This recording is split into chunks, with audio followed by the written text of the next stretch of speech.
Welcome to 80s TV Ladies, where we explore female-driven television shows from the 1980s.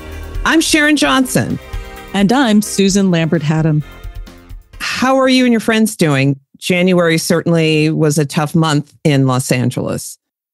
Yes, it was. We're doing okay. Everybody I know is safe, and their pets are safe, and their families are safe. But a lot of people I know are still displaced. Some people lost their homes.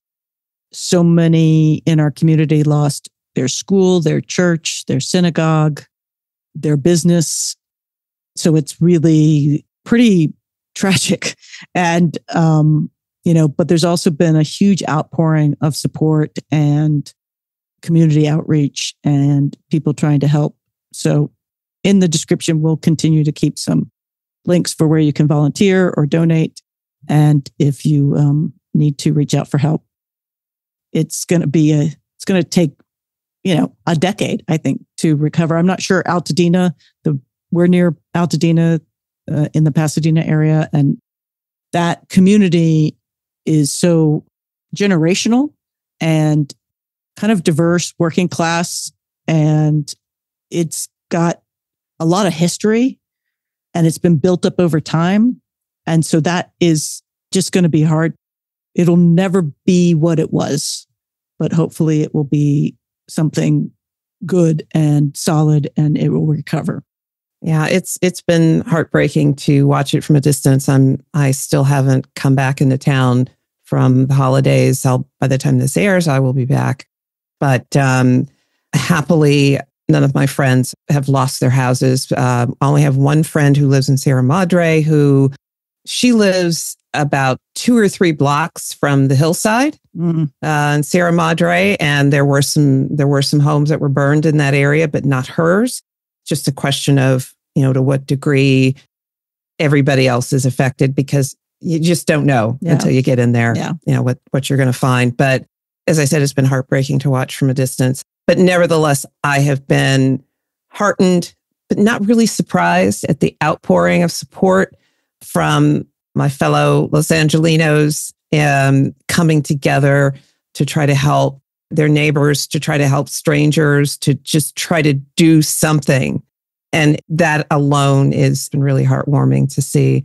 I'm just devastated for all the people that have experienced loss and disheartened to see some of the rhetoric coming from people who don't know any better or choose not to know any better about how all these rich people are getting what they deserve, or, it shouldn't matter to them, when by far, as usual, most of the people affected by this are not rich. Yeah. They're middle class folks, just working hard and getting by. And they're the ones that are most directly impacted by this in so many ways. And it's devastating on so many levels for them. And as I said, my heart breaks for them.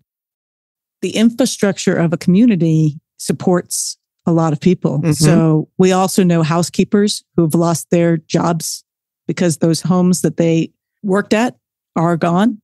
Mm-hmm. And businesses and the employees of those businesses now have no job. So it has these rolling ramifications, as anybody who's been in a natural disaster of this size and scope has seen. And there's just, there's very few cities that have the scope of Los Angeles in terms of square footage and population and infrastructure. And so when there's something that is quite this size, it really is daunting. I'm curious how it felt to be outside. I feel like it would have been worrisome to also be not home when this was happening, because we didn't know what was going to happen that night when the winds and the fire started.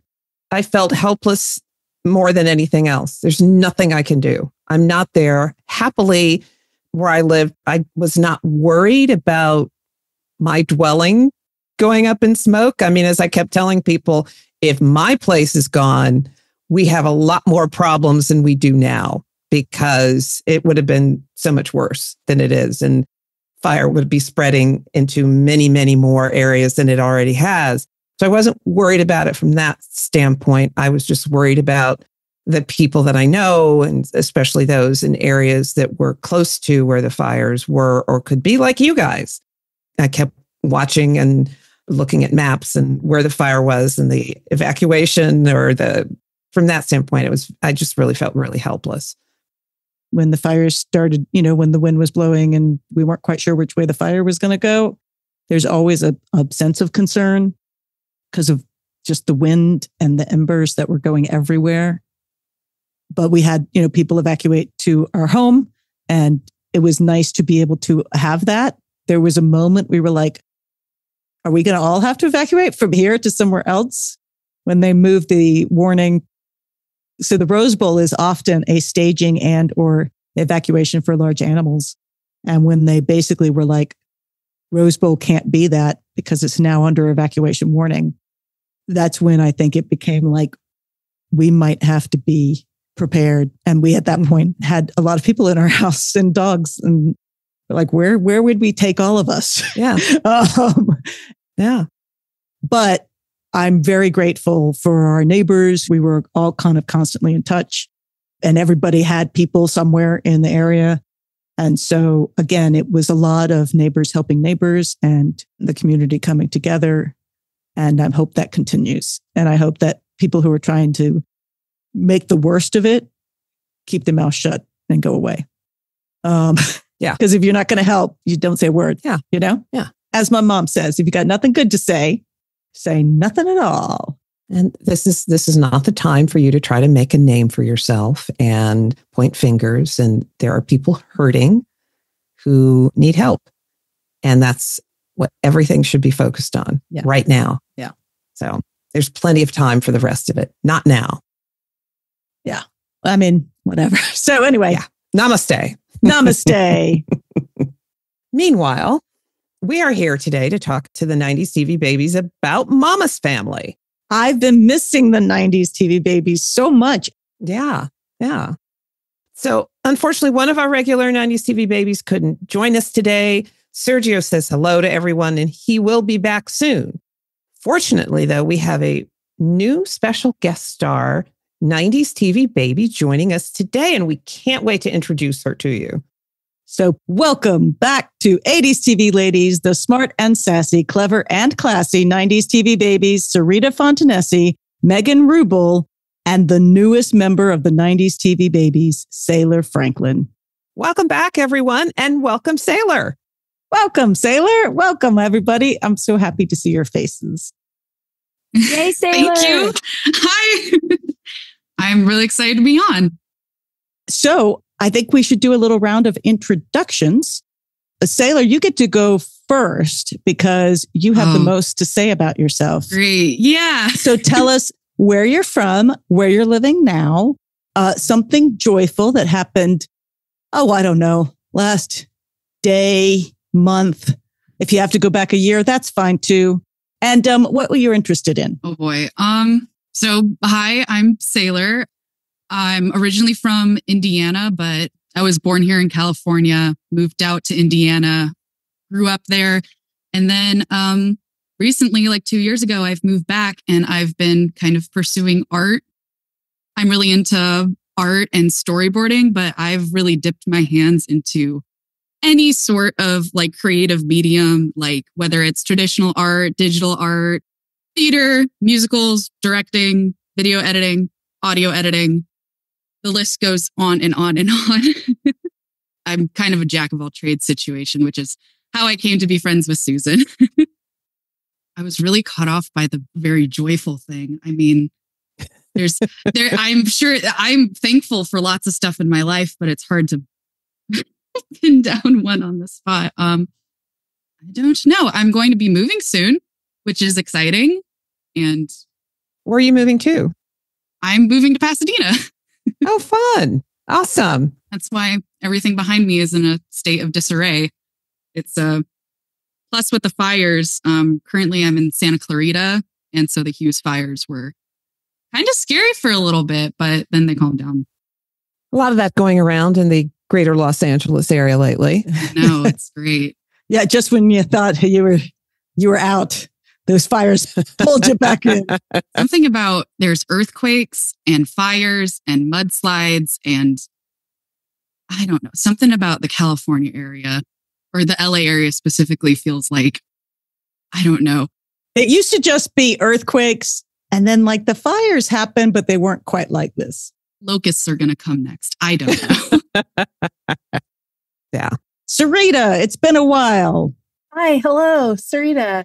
Yeah, I am still here in Austin. We are moving at the end of the week, which is really exciting. We bought our first home, so that's cool.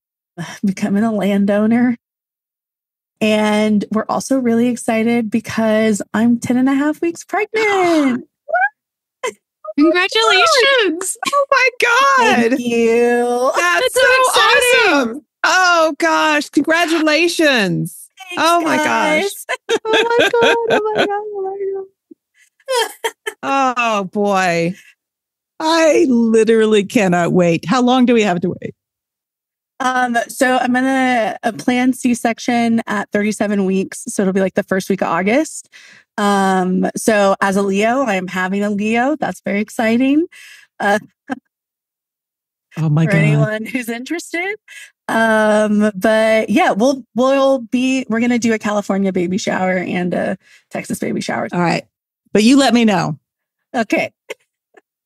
That's the big news over here.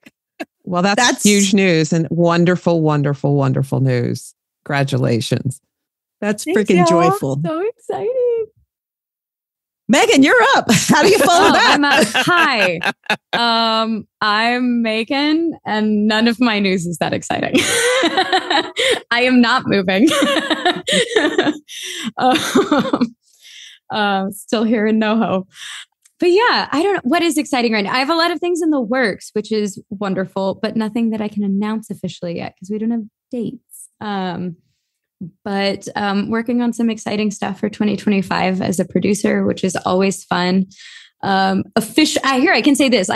My friend and I have been working together for almost 2 years now and officially have titles that we decide on. So I'm the executive producer of Day for Night Productions. And we have Shakes on the Rocks since 2018. So going into whatever year that is of this and introducing a new TTRPG project, which ideally will have we're building a game. So it will ideally, we know we're going to have a live element, but also will ideally have a brand new TTRPG based on one of our 80s horror slasher shows from 2 years ago. And yeah, what else? And then hopefully a new ghost story based fringe project for 2025 as well. Ooh. Yeah. As an actor, just doing all that life, back to auditioning, finished my third year on the Polar Express. Somehow didn't break my body dancing on a moving train.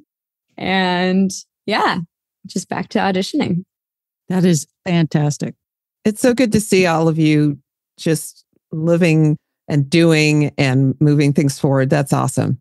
Yeah, I'm really happy. As soon as I see your faces, I get a little bit of joy going on here that I didn't have in my broken little sad cavernous heart. Oh my gosh. All right. But this is also weirdly your first appearance in season 3. And of course, in 2025. That felt insane to me. I was like, no, we had to have him on. But there's been a lot of episodes that we did. We sort of did a little look back in October on Scarecrow Mrs. King and had Bruce Boxleitner on, which was super fun, and had on a bunch of other episodes that we've had for a while. And then we started Mama's Family. And so we are wrapping up Mama's Family with you guys. And so I cannot wait. Very much looking forward to hearing, as usual, what you guys think of the latest show that we've had you take a look back on, or in your case, perhaps the first look at. Professor Johnson, would you like to start with what our assignment was? Sure. There were 6 episodes plus some extra credit. The 6 episodes started with the pilot episode, season 1, episode 1, called Vint and the Kids Move In, where Mama's son Vint moves in with his 2 children to invade her, not solitude, but relative quiet. And then season 1, episode 6, Cellmates. To celebrate Eunice's birthday, Vint and Ed and Mama hold a surprise party at the Bigger Jigger. and it doesn't go well, as you can well imagine, and hilarity ensues. We assigned you guys season 1, episode 4, The Wedding, part 2, which is the second episode about Vint and Naomi's wedding. Season 2, episode 3, Country Club. Mama's daughter, Ellen, played by Betty+white, is a member of a highbrow country club that's elected her to receive a Woman of the Year award. And much to her surprise, Mama and the rest of the family show up as well to see her get her award. And then the last one we assigned was season 2, episode 21, Ask Aunt Fran. Fran has taken over writing a local newspaper advice column, and she finds that Mama's down-to-earth advice works better than her own psychological approach. So those were the assigned episodes. Now, then there were some extra credit. Yes. So there were some extra credit episodes. Season 1, episode 2, Rashomama, one of my favorite episodes, but not to sway you guys at all, because I know you already have made your opinion. But Naomi, Ellen, and Eunice give their own version of how Mama got hurt. And then season 3, episode 1, Farewell, Frannie. Aunt Frannie has died, and Eunice's juvenile delinquent son, Bubba, arrives unexpectedly. So I wanted to give at least some season 3, because that was when the show came back in syndication with sort of a different cast and sort of new family members. And we lost some family members. And then season 3, episode 11, Where There's Smoke. Mama's plans for the Church Ladies League presidency is jeopardized when Bubba has run away from reform school. The extra credit was something that we thought would be interesting to watch, because it's the genesis. It's the very first sketch on the Carol Burnett Show where Mama and Eunice and the rest of the family appear. So it gives you a sense of where it started. And we only gave you episodes in seasons 1 through 3 because those are available for free various places, and we'll list where that is later. Those are easily found. So can't wait to hear what you think. Oh, I don't even know who to start with. I cannot wait. Should we start with our newbie? Should we have her go first?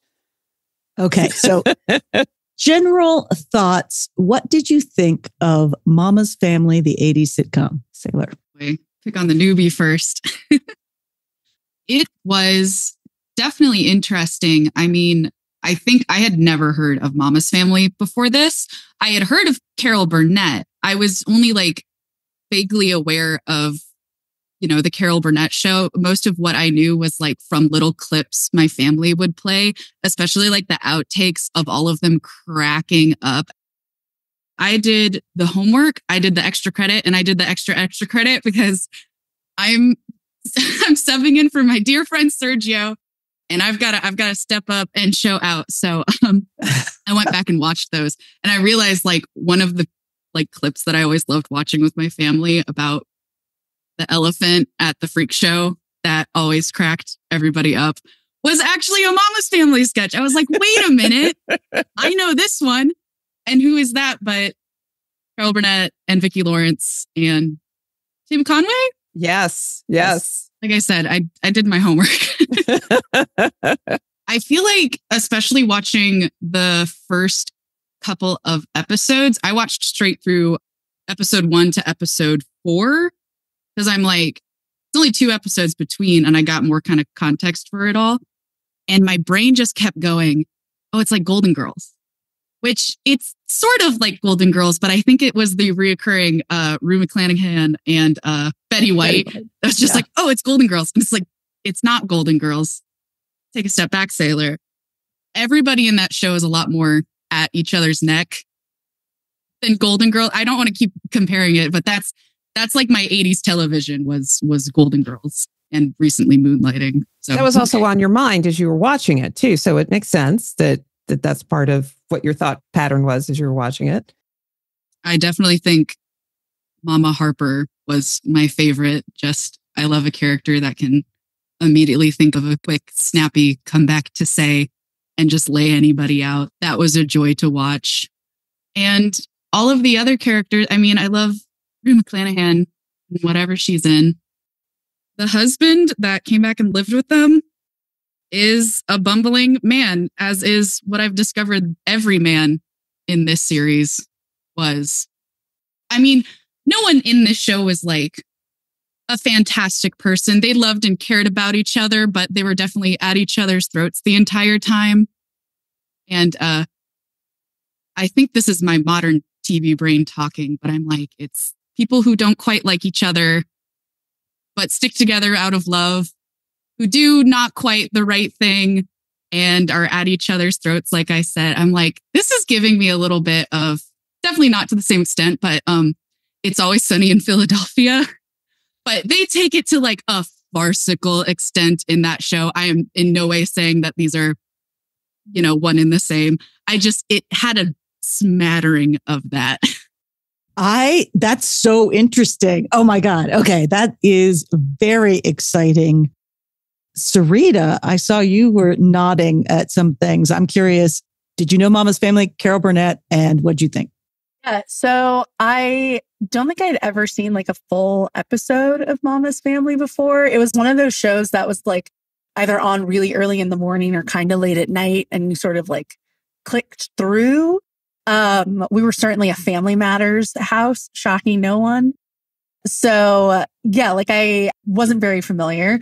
I have always known of the Carol Burnett Show, but again, like didn't have a ton of like context around it other than like some 30 Rock references, right?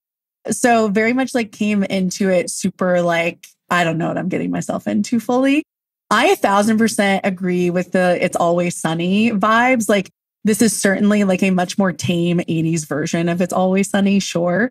But like in the sense of like, there isn't really anyone that you're really rooting for. Like they're all kind of awful to each other. But if any outsider were to come in and like be the problem, like they would all band together to like get that person back or like get one over on them, whatever. And so I think that and like the son kind of reminds me of like a Charlie Day character where he's just sort of this like maybe not quite as like lovable as Charlie sometimes is, but just sort of this like goof that like is pretty easy to like convince of anything and like gets taken advantage of in that way, but also like does things that are absolutely maddening and irritating. So like any bit of sympathy that you had, you're like, listen, I don't know how to help you with that. I also had to keep reminding myself that this is not Golden Girls. So like I can't expect Blanche Devereaux to come waltzing through. So that definitely took a minute to like adjust to. As someone who's like, I've watched Golden Girls start to finish so many times. Certainly those are characters that are like deeply embedded in my mind. I also found it really fascinating, and this might be like jumping ahead a little bit, but like the men were significantly more the butt of the joke in this show than the women were, which is like super non-traditional, whatever, in that type of writing, especially at that time, which, that's the point of the show. That's why we're here. But I still like, I enjoyed that and like found that really interesting to see like not just like the matriarch, like really driving the story, but like the men are kind of always waiting around for the women to either like give them approval of something, give them validation for something, give them direction for something. And like we see that trope in like later shows of like the bumbling husbands and like the like goofy sidekicks, whatever. But it was just really interesting to see it in this like kind of closed like set, right, of like this family dynamic.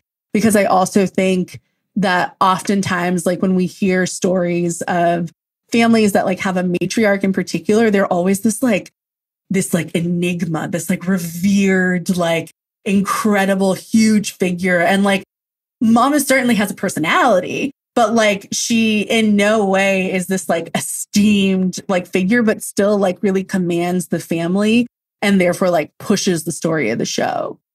Oh, fantastic. That is so, yeah. I'm so excited about the Golden Girls, which I see because it's got two cast members, but the Always Sunny in Philadelphia is such an interesting comparison. I would never have looked at that, but now that you say it, it makes a lot of sense.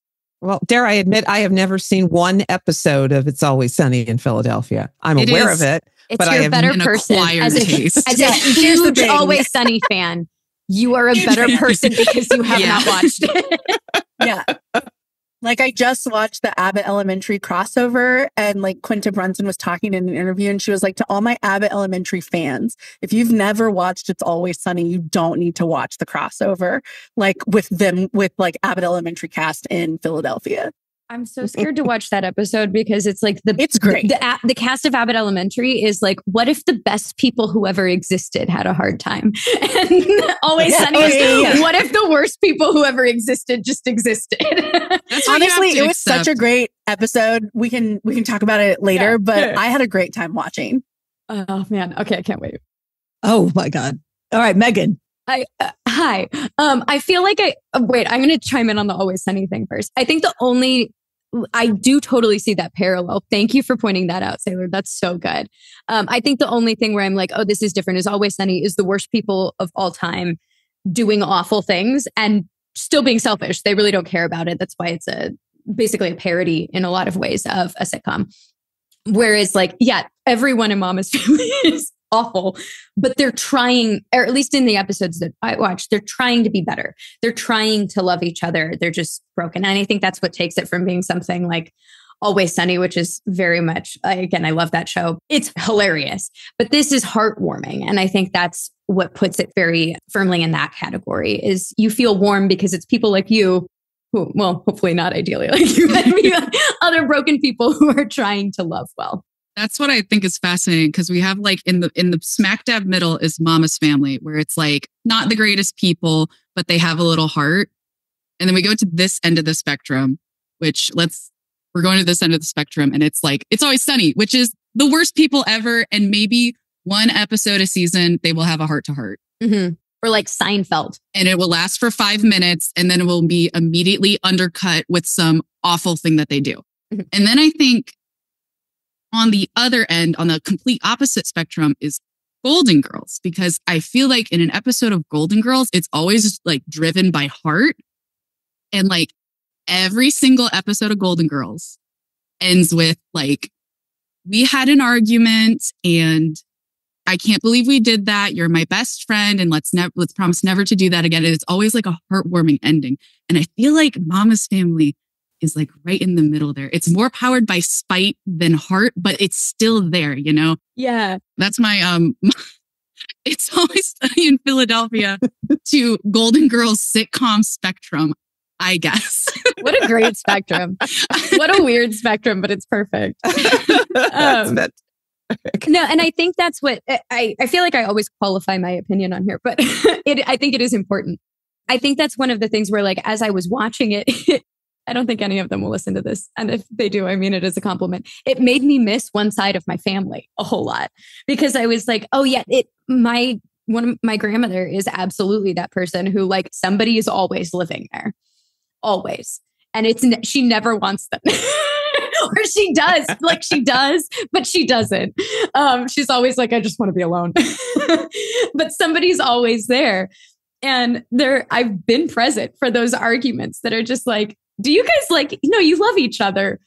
Why are we speaking to each other this way? But like it encapsulates that family dynamic so well and makes fun of it while also being like, yeah, but there's a lot of heart and there's a lot of care here.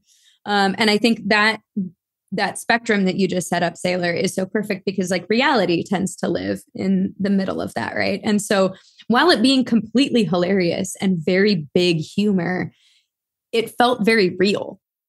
And especially was it Cellmates? Yeah. The mother-daughter dynamic that gets broken down there. And also like you have like just moments of complete crazy Carol Burnett hilarity, which we don't really do right now. Whatever is going on in TV and film, we don't have humor like that right now. And I miss it.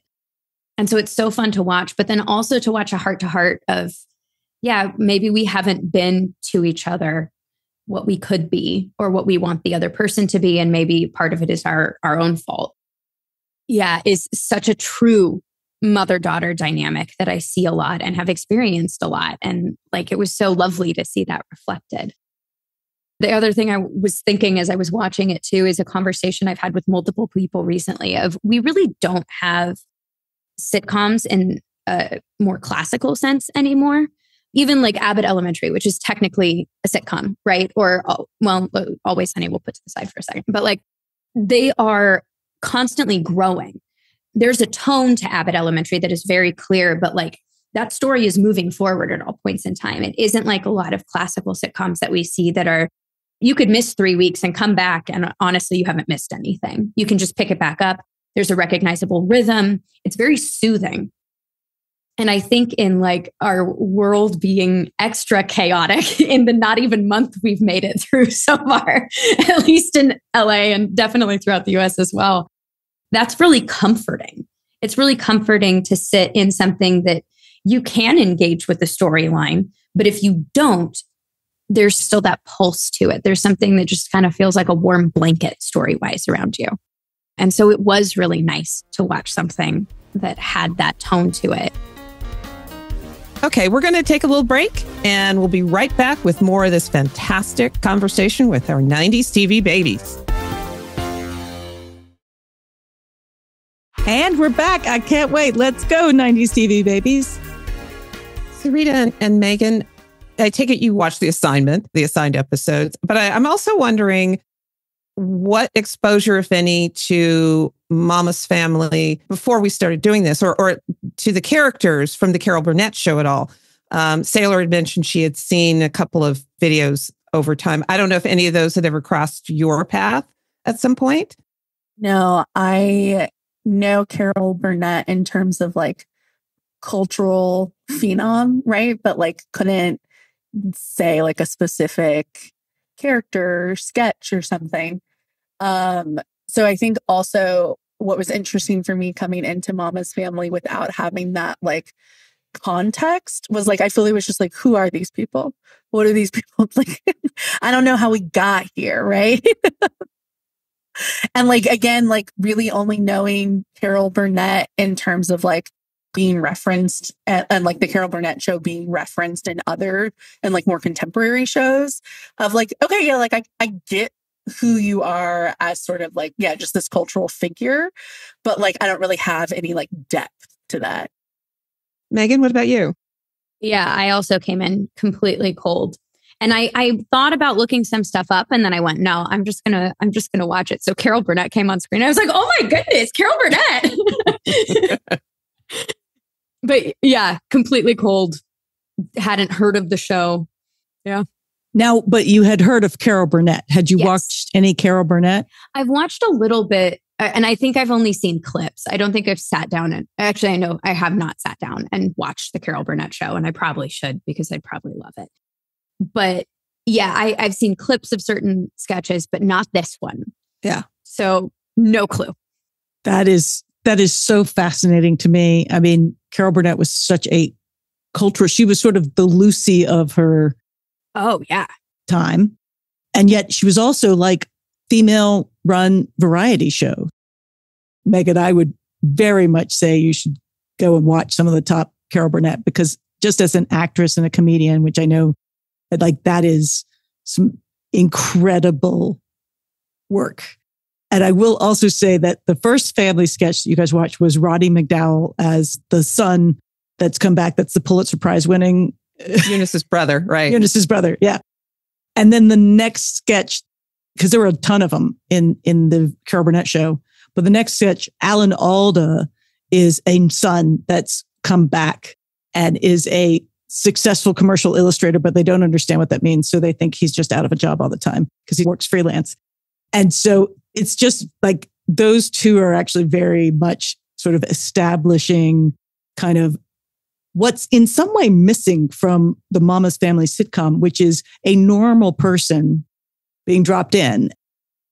If you want to keep going, I highly recommend at least the Alan Alda, the next one. That one's quite lovely. And in that same episode, she and Alan Alda sing a duet. Megan, I highly recommend you see that. It's beautiful. You should all see it, but I know Megan will in particular. This is a podcast, so I'm going to clarify the faces that I made through that. I'm sorry, love of my life, Alan Alda. What? Singing? Well, it was also one of the beautiful things about that era of television when you would get to see actors, actresses from various walks of television and film life come on these variety shows and do things that they don't do anywhere else or haven't done anywhere else for 5 minutes on a show in a sketch. It's really pretty amazing. Yeah. And I think one of the other things you'll find if you do have a chance to go back and watch some of those things is the tenor of the show on Mama's Family is much different than how it evolves on the Carol Burnett Show. It's a much more just kind of, this wacky family kind of show. And it kind of gets a little serious sometimes with Carol Burnett, which was also really interesting for this comedy show. Of the episodes you watched, anyone or couple that you particularly enjoyed? So the country club one reminded me of a friend's wedding that I went to a few years ago, where her closest male relatives, all of her uncles, we had grown up together in a small town in New Mexico. They got to the wedding reception and they were mad that the bar didn't have Coors Light. So they went to the CVS next door and bought 2 30 racks of Coors Light and had it put behind the bar as if somebody else was going to want to drink their Coors Light. And my friend, the wedding, it was just wine and beer, but it was wine from this local winery and locally made beer, craft beers. And they were where's the Coors Light? And that was all I could think about during that episode of just wow, it really is your own people who will embarrass you in ways that you cannot imagine. It was a wedding, right? So we all know each other. We've all grown up together. We are very aware of these men and how they are. And also couldn't help but be God, this is so embarrassing for Janae. I can't believe they're doing this. So that one really spoke to me in a very specific way. Also, I love mess. So the whole episode around the grave plot, I was yes, let's get into it. Because I was these are people who will absolutely act a fool. I am ready for however this is going to unravel itself. So I think I had the most fun with those two. So and to clarify too, I don't think I answered this. I only did the assignment. I did no extra credit this time. It was not for lack of wanting. It was for lack of time. Totally understand. Perfectly fine. I think, Country Club definitely stood out to me. I also just love that dynamic. I really love the dynamic of the highbrow and the lowbrow and exposing how dumb both of them are. Yeah, absolutely wonderful. Also just her getting a little stand-up routine in the last quarter of the episode. I was this is fantastic. Absolutely, I want this.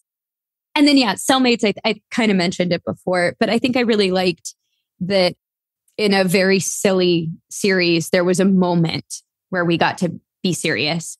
And there was a moment where we got to address something that is very nuanced, but fairly universal, at least. I love wacky actors. I really, really do. And I love that usually they are also incredible serious actors as well. So speaking of Alan Alda, every time he gets to have a genuine moment on MASH, brilliant, right? Carol Burnett getting to have a very serious moment to drop in and be actually, I'm very hurt. Lovely. Really love that. So I'd say those were my two favorites. I also really liked the Cellmates episode. It was a really beautiful moment between a mother and a daughter. I have an observation, not to skew this away, but if I had a nickel for every time in a sitcom, some of the main characters were arrested, put in the same cell, and mistaken as sex workers by another lady of the night arrested, I would have 2 or 3 nickels, which isn't a lot, but it's weird it's happened that many times. It happened on Golden Girls, it happened on Mama's Family, and it's in a different world. I know Whitley and what's his name's mother got arrested in the Thanksgiving episode. I don't remember if the second part or the lady of the night part happened, but I do what is it with sitcom characters getting arrested and put all in the same cell? It happened on Seinfeld, but that's a 90s show. And designing women. And just see, it's a trope. It's a trope. It's a reoccurring trope. Such a perfect way to force a whole episode to only be on like 2 or 3 characters, right? Like it's a really easy, like in terms of like confining where the plot can be. And also I think to the other thing that you mentioned, like we are just now even starting, 1, to call sex workers, 2, to acknowledge it as real and valid work. And even that is like in some places like a burgeoning mindset, right? And so like when you think about like who is it easy to take a joke at that, quote, everyone will laugh at, like that is a like population or like demographic. And like, oh, how embarrassing, someone thought you were a sex worker in jail. It's like, that actually, like, who cares? Like, whatever. But like, it's an easy jab to take. And I think, and again, I can't even really say that like, oh, it kind of dates the show. Cause like, I guarantee those jokes are still happening now. And like, you know, that's a sign of how far and how not far we have come. But you know, it serves both plot device and like, especially when I'm thinking of the Different World one, cause it's Dwayne's mom, which is Patti LaBelle. And so you've got Patti LaBelle and Jasmine Guy being like forced into a jail cell and mistaken as like jail people. I don't know, like whatever. And like, that's hilarious. Like how silly. It's Patti LaBelle. I do think I agree with what you said. Like it's super easy for people to take sex workers and, you know, throw a jab at them. What I did like about what they did in Mama's Family is like, Scarlett, I remember her name, that's a miracle because I don't remember any of the other characters. I remember Scarlett because she was great. I loved her. She was no nonsense. She put Eunice in her place. It was a joy to watch. And I also love that like we had to force the husband to acknowledge Scarlett. Like, let's not forget, sex work exists because of clients, right? Like we always want to put it on the sex worker, but like they wouldn't be in business if people weren't pulling up. I think it was also not perfectly done, but kind of cool. Because once a sex worker was introduced, I was like, oh, this will be interesting. A lot of the jokes actually, though, were Scarlett was the normal person. And the jokes were, what is wrong with you two? And I don't think that was exclusive. I'd have to go back and rewatch it to see if that was exclusively true. But I did think that was kind of cool that it was like, oh, this person's going to be the butt of all of these jokes. And that wasn't actually fully true. Like it was very much Mama and Eunice, where it was like, Scarlett was the only person paying attention to Mama and was like, you guys are messed up. That goes back to something that Susan said earlier, where she was like, everybody in this family is crazy. What Mama's family lacks is a straight man most of the time to like bounce off and be like, what are these crazy people doing? Maybe I think the audience truly is the straight man who just has to sit and watch this. There is no in for the audience. You're just here. Buckle up. They're along for the ride. But yes, Cellmates was great. It was just the idea of a mother just not telling everything to a daughter is, I'm sure, something that a lot of people can relate to, especially when it's about very personal things like their family.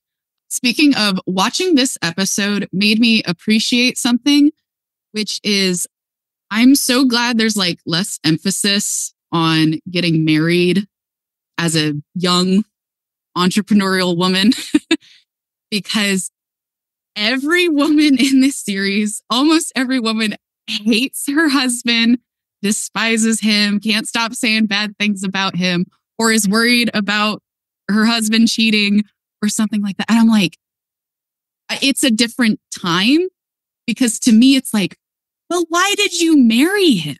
And that's what they go into the episode. He was the last, like, I tried Marry for Love and I got screwed over. And then I tried putting out and got screwed over. So I just grabbed the nearest guy and married him. And I'm like, God, I could never do that in a million years.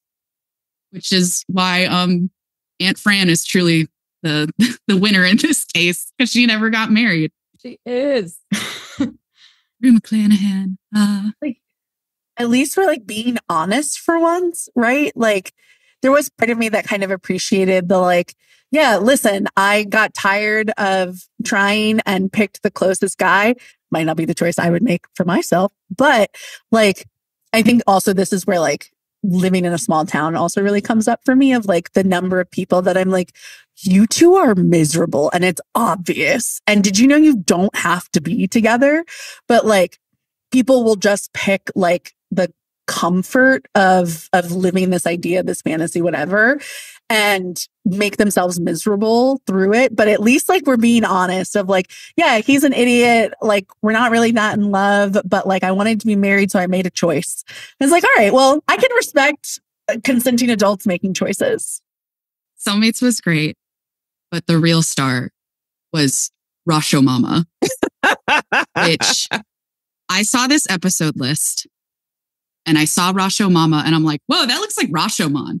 And then I read the description. I'm like, this is Rashomon, the 1950 Akira Kurosawa movie. Is Mama's Family is doing like a well-renowned Japanese director's like great work. And this hit like so in the right place for me because I am less of a TV person. I am far more of a movie person.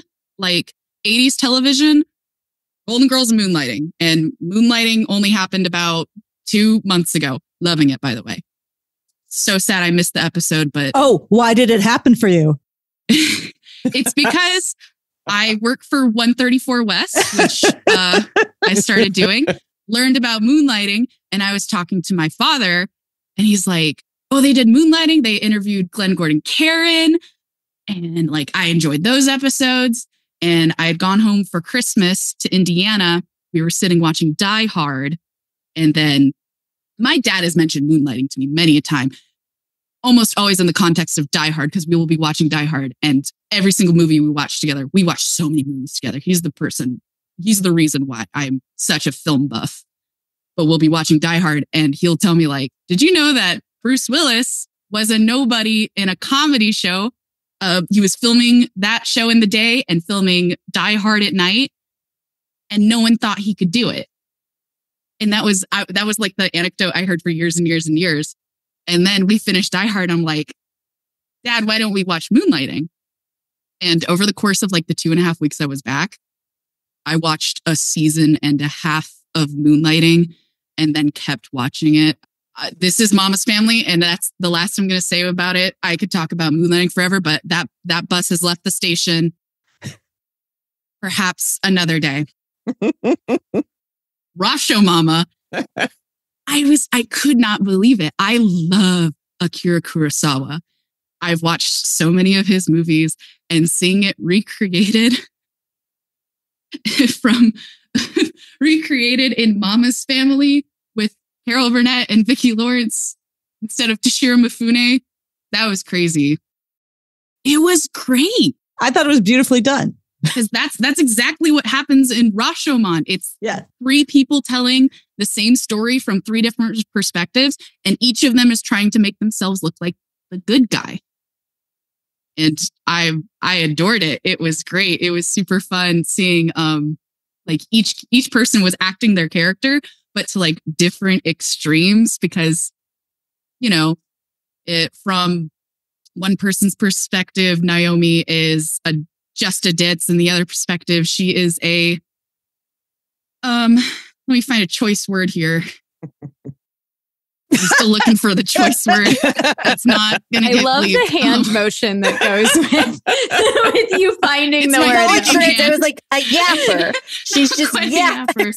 Or a Muppet. A Muppet. She is a kind of what Blanche Devereaux was in Golden Girls. Let's put it that way. That's what's coming to mind. A harlot. Thank you. I can only think of a very derogative, not good word. Manhunter. First of all, we're reclaiming the derogatory words. Second of all, I was raised by a grandmother. I am very familiar. My mom's one was with alternatives for loose. My mom, this is the craziest one, because when I was little, she would want to say like, you're wearing something that's too revealing. And it wasn't like in a demeaning way. She just like, you should probably put something on. She would say like, you look like a Fruit Loop. I'm like, it wasn't until I was older that I'm like calling you gay. Like, no, she was just, that was her word for saying like, you look a little bit like a hussy. Oh, see, my grandmother didn't have a word for it. She just had a face. And like, I knew if I got that face that she did not like what I was wearing. On my wedding day, my grandmother told me I was showing too much cleavage. So like there was no winning. And to this day, she'll be like, at your wedding dress with your boobs hanging out. All right. Your wedding dress was beautiful. My dress was stunning, by the way. It was stunning. Timeless. A sweetheart neckline. It was gorgeous. It looked absolutely gorgeous and it was perfect. Thank you so much. But my grandma's got strong opinions. I loved meeting your grandma. I love her. But your dress was gorgeous. Thank you so much. I make a lot of sense when you meet my grandma and my mom. So Rashomama was my favorite. And one last observation before we move on. I think it's hilarious that Vicki Lawrence looks like the youngest person there, but she's just clearly wearing a wig. Because it's like, I'm seeing Betty+white as her daughter, and I'm like, Betty+white looks fantastic. But you can, the hair is only doing so much for her. Like, she looks so much younger than everybody else. And that was driving me crazy. I forgot to say this earlier. Going in blind and then being like, wait, how are all these people related? When she is clearly like very youthful looking. It took me a second, and it did take me till the second episode we watched, which was the Carol Burnett episode, to be like, oh, I bet this is a spinoff of a sketch. And therefore, that makes a lot of sense. Yeah, but definitely had the same reaction at first. The wig was very like high school theater production, right? When you've got a bunch of 15-year-olds doing like The Crucible or like Death of a Salesman. Like, guys, there's not enough makeup. And listen, we're all suspending our disbelief. We'll buy in, okay? Every time I saw those socks she was wearing, it was just like, zoom. Like, that's the only thing I could pay attention to was those like little rolled up socks. Okay, as someone who currently has on rolled up socks and slides, respectfully, Mama. Maybe it's like the nude illusion. Like, what I have no idea what those were. They looked like some sort of shapewear thing, pantyhose. I have no earthly idea. Maybe it was I assumed they were just knee highs that had like fallen down. I thought they were support hose. I thought they were support hose. Yeah. Anyway, that is so funny. I love all of this. Oh my God. Okay. Now, is it feminist? Is it progressive? I can go first because I think it's simple. I think it's feminist. I think it presents a number of different women who are empowered in different ways, who have made choices and are dealing with struggles that like women deal with on a constant basis. I don't think it's progressive, even a little bit. But yeah, definitely think it's feminist. Yeah, I have a similar take.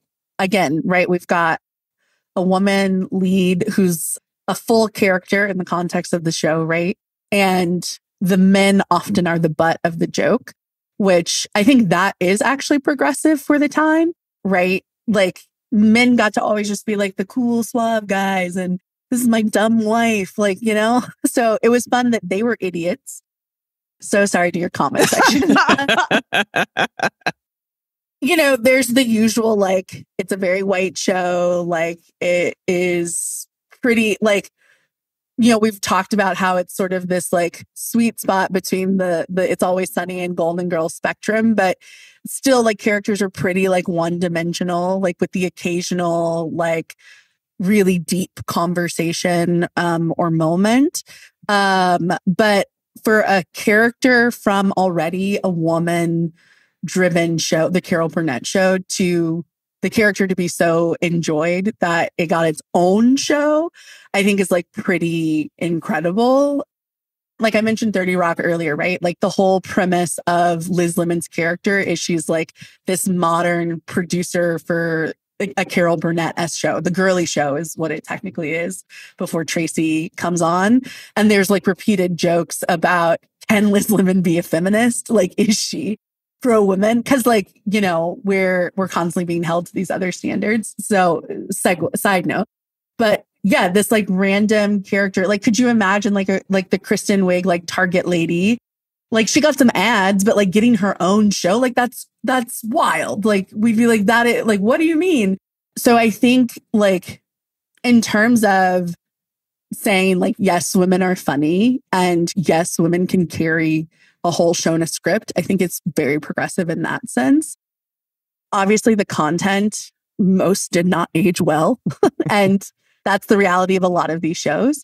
And yeah, certainly feminist in that regard of again, like the women they've got their own quick comebacks. They've got their own jokes. Like they are not reliant on men giving them airtime.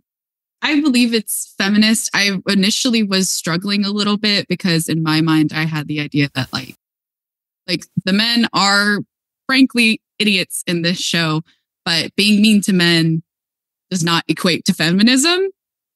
And so, I'm sorry, what was that, Serita? You got me. I am a certified hater. I think it's progressive in that it is mean to men, but that doesn't, in fact, make it feminist. But what I do think is feminist is that you'd be shocked, but there's a large amount of female characters. It is a female character-driven show, and it shows how each of them are horrible in different ways. They're not all the same character. They're different women with different struggles, and they all handle it poorly in their own way, is how I describe it. I don't think it's very progressive either. There is absolutely no intersectionality as far as the episodes that I have watched. It took me a while to think of it as a feminist piece because it's not the typical like empowering girl boss kind of thing. But it's, like I said, it dares to show women as human creatures that can have flaws and can be very funny while doing it. Women deserve to be bad too. Yeah, we do. Like I screech about this a lot I yearn for Black mediocrity. I'm sick of being excellent. I'm tired. I want to lay down. I want to go to bed. And in that same regard, right? Like I want to phone it in and people be like, whoa, great job. Like women. Welcome to Therapy with Serita. But like women are often held to this standard of, to your point, Sailor, right? Of like, for it to be like, yeah, women, like she's got to be a single mom who works too hard and loves her kids and never stops. Like she's got to be going above and beyond, like beating the odds and like showing that like girls can do it too. And it's like, what if, and again, this is part of the fun of It's Always Sunny that we were saying, like everybody's awful. Sometimes humans are just bad and like that it is what it is, right? Like, even, and to your point, right, of like, they're all awful in their own special way. And that's also fun because like, wow, look at these multidimensional, like not cookie cutter characters. But like, I say it all the time. I support women's rights and women's wrongs. Like I am sick of it. If dudes can have Entourage and Entourage movie and like thing after thing where like they're praised for being terrible, like, let's go, girls. Well, and I think if we're talking specifically about feminism within art, right? Like we're telling stories. If you're only presenting one version of us or like one flavor of us, then you're not representing us. Like, yes, of course, each story needs to serve its purpose, but like, yeah, if we're only girl bossing and being awesome, that's not all of us. And it's not even me on any given day. Some days I'm a scumbag and I want to see that reflected in the media. Exactly. Yeah. Some days I have girl boss too close to the sun and I... Listen, that's a lot of days. But like, that's like kind of the fun of like Broad City, right? Like like if you're a fan of Broad City, like you got to see these like two women just like figure their shit out and it not always be perfect and a little bow and they not always be the best version of themselves because like who is? And again, like we've all said, right, that like Mama's Family lacks a lot of intersectionality and like depth beyond like a sitcom trope in a lot of ways. But I do think there is something to be said for like a show that says we're going to cast a bunch of women. They're all going to be funny and we're not going to force them to be perfect people. I came on this episode, I would like to say, prepared to talk about not liking the show. Like I have no desire to watch Mama's Family again after this, but turns out I love a soapbox to just hop right on to. So many bad women doing bad things, but I think we need to give our flowers to Carol Burnett, who did it the best.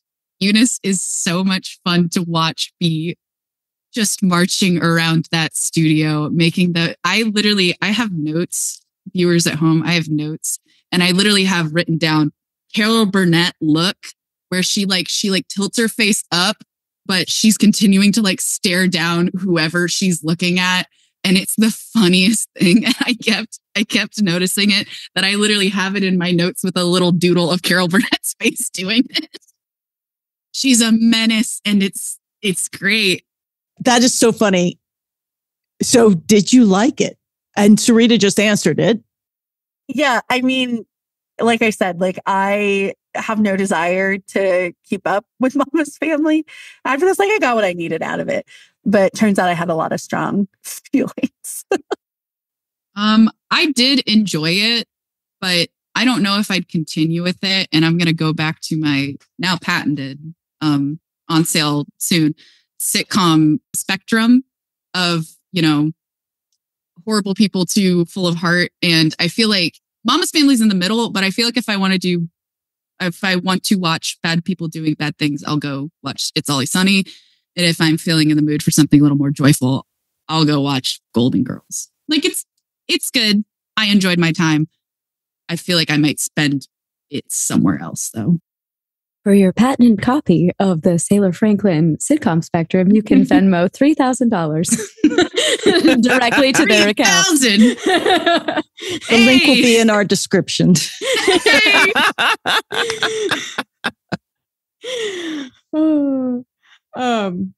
Yeah, I think similarly to Sailor, actually, I think I'm more inspired to go watch the Carol Burnett Show than I am to watch more Mama's Family. I do kind of want to watch some of the extra credit episodes, just because I usually get around to that and just couldn't. But yeah, it wasn't like, I think the only one I've been like, ugh, was Designing Women. And Sharon and I are still not over that. Broken hearts. It's okay. I'm okay with dying that way. I think we have some homework to do to send them just a few of the just flat out hilarious Designing Women episodes that we should have included, because because it's there. Trust me, it's there. Yeah. The one where Mary Jo is trying to decide whether or not she wants to get breast implants in particular. Oh my God. And she has test boobs that she's wearing throughout the episode. Is pretty hilarious. Anyway, but we digress. Yeah. But I think that's the only one that I've walked away being like, no. But yeah, so like I would like to, but I'm more inspired to be like, yeah, it's time I like actually watch as much of the Carol Burnett show as I can hunt down. If you're a musical theater or comedy fiend, you should definitely check out the Carol Burnett Show and the special. She did a special with Julie Andrews in the 69, something like that. Like that a variety actually special. might be what I've seen clips of. And then even later she did a special. It was Carol, Carl, Robin, and Whoopi. Whoa. And it was a special with Carl Reiner, Carol Burnett, Robin Williams, and Whoopi Goldberg. And there's a sketch where Whoopi plays her child from infant to all the way up, where they just do these vignettes. It's stunning. Excuse me. I cannot tell you how amazing they both are, but particularly Whoopi Goldberg is absolutely stunning. I've seen on one or more of the streaming channels, like free ones like Pluto or Tubi or somewhere else, where they have a channel where they are just running the half-hour versions of the Carol Burnett Show called Carol Burnett and Friends, which was sold in a syndication, a cut down of an episode. So it may be worth it to just sort of wander into that. The Alan Alda episode, though, is on YouTube. Yeah. We'll have that in the show notes as well for those of you listening. And I also just want to point out in terms of Vicki Lawrence and the wig, when she first, the very first sketch of The Family, as it was known on the Carol Burnett Show, she was 25. That's how old I am. When she started playing that. So she was like 19 when she started on the Carol Burnett Show. And Vicki Lawrence still tours today doing a 2-woman show with her and Mama. So half of it is just Vicki Lawrence talking about her life and doing her sketches and singing and stuff. And the other half is Mama. So there you go. Please Mama tell me at that she 25. still wears the wig. Please tell me that like the wig over. She looks exactly like the same. Yeah. It's the same house dress and the same wig. Yes. It's great. It's Mama good stuff. 25 is crazy. Which that's how old I am, which is, I don't think I could dress up as an old lady and do what she does. There's this surreal element to it all the way through where you're like, what? This is like just another world. We're just going to completely extra sitcom. It is. It's like high school sitcom. It's Kids in the Hall sitcom. I love that. And the fact that she's the only one, right? It's not like, oh, they're all dressing up. They're all pretending to be a different age, you know? Yeah. I don't know. There's something so bizarre about that show and so beloved. That show is very, very beloved. We have a lot of people in it that have found 80s TV ladies because we started talking about Mama's Family. And so welcome to Mama's Family fans. Yay. Because I think it was the time of sitcoms in the 80s where they were the comfort food of television, right? Very much so. And so people grew up on those sitcoms. And if you grew up on those sitcoms, whatever they are meaningful to you. And I also think that mother-daughter relationship as sort of as in the middle of awful versus heartwarming that it is, very much resonated with the way a lot of mothers and daughters interacted with a really loving, antagonistic, judgmental worldview from their mamas. I think it also helped as far as Vicki Lawrence playing Mama, since she started it on a show where various actors played all kinds of characters of all kinds of different ages. So people were kind of like, just kind of went with it. Okay, we know she's not older than Carol Burnett by any stretch of the imagination. She's playing her mother. All right, we'll go with that. So I think had it not been for that, I don't know that her walking into the show playing that character would have worked as well. But they had already built an audience. The audience was already ready for it, expecting it, was okay with it. And so off they went with the show. And of course, she did such a great job. She was just fantastic in that role. She really was.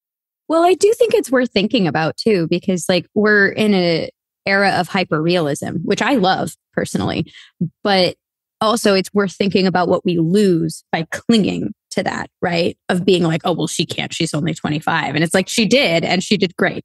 So like, what else are we missing out on by not letting creativity be really far out of the box? I think it's worth learning from that. That is awesome. Oh my God. Thank you, 90s TV babies, for once again giving me context to a 80s show that I would never occur to me. It would never occur to me to start talking about Always Sunny in Philadelphia with Mama's Family. Our official apology to the Mama's Family crowd is going up on our YouTube I don't think you need to apologize. We will not apologize. We're being our worst selves and we love it. And I will, I know that you've advised against it, but I have for some time been thinking I need to at least dip my toe into the Always Sunny and give it a shot. I make no promises about doing anything more than that, but I got to do that. I got to at least, check it out. If a word you of don't advice, like it, yeah. Don't start with the first episode. Don't start with So okay, like the first episode is literally called The Gang Gets Racist. Like every episode is the gang something.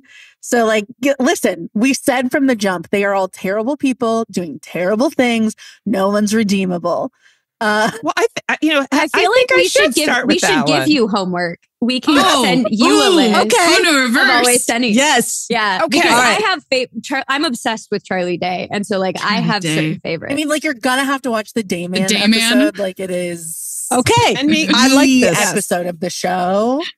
Send me a list of like 4 or 5 episodes that you think, okay, watch these.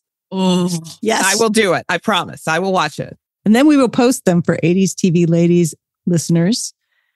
And then they can do the homework too, if they want. This will be like reverse 90s TV Babies episode. I love it. Oh, and maybe we'll do a little Patreon episode with me discussing my thoughts. Yeah. Sign me up. I'm there. I'm so excited. Available for $3,000 donated to the Patreon. $3,000. Megan doesn't get out of bed for anything less than $3,000. None of us should get out of bed for anything less than $3,000. That's what I've decided. Thank you. You make me so very happy and joyful. So this makes me joyful. In this moment, I got to forget the world for a minute. So very, very excited to see your happy faces and all your goodness and badness and real womanness and real personness. I love it. Thank you. Yeah, this is great. And all of your good news and good things coming and everything in between. It's always such a pleasure to talk to you guys. All right. And so next up, the next show that we're moving to, would you like to know what our next show that we'll be covering is? Sure. Okay, I can't wait. The Facts of Life. You take the good, you take the bad. I quote the theme song, The Facts of Life, so often. I was always going, you take the good with the bad, and that's the facts of life. It's been really fun to revisit that show too, so I can't wait to bring it to you guys. And it was all new to me because I did not watch it when it aired, and I haven't watched it since because it, as I've said before, shows about teenagers was really nothing that particularly interested me. So it's been fun. It's actually been a lot of fun watching it. You guys have a brilliant week ahead of you, please. And all my love to all your people. Yeah. Thank you, guys. Thank you. So good to see you guys. Bye, thank you, guys. I had so much fun. Well done. We'll have you back. Now we have 4 90s TV babies. Whoop, whoop.